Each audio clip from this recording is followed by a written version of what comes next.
என்னப்பா பேசுவோமா? இப்போ காசோட மரியாதையை பற்றி நம்ம பேசப்போம். காசு இருந்தால் உனக்கு மரியாதை, காசு இல்லைன்னா உனக்கு மரியாதை கிடையாதுன்னு சொல்லியிருக்காங்க.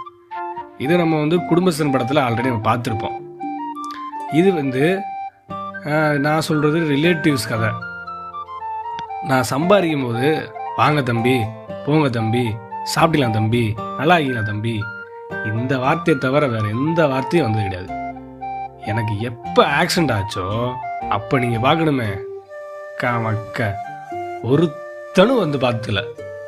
எதுக்கு இப்போ இருக்கான்னு எனக்கு தெரிய மாட்டேங்குது. அதுக்கப்புறம் போக போக போக 6 மாதம் வீட்டில் இருக்கணும்னு சொல்லிட்டாங்க.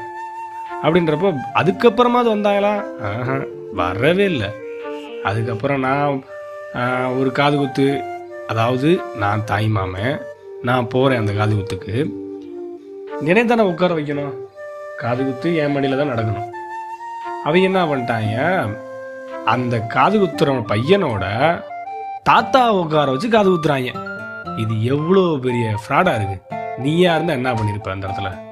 ஆனால் நான் என்ன பண்ணேன், என்னப்பா இப்படி பண்ணுறீங்க, நான் தானே உட்காரணும் முறைப்படி அப்படின்னு சொன்னால், நீ என்ன சொல்கிறாங்க, உன்கிட்ட காசு இல்லை, நீ எப்படி நீ எனக்கு மொய் செய்வ?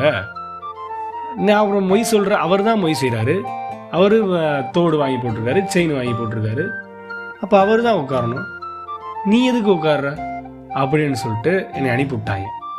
அப்போ புரிஞ்சுக்கிட்டேன் இந்த காசு எவ்வளோ முக்கியம்ன்றது. நீங்களும் புரிஞ்சுக்கோங்க. வரட்டுமா?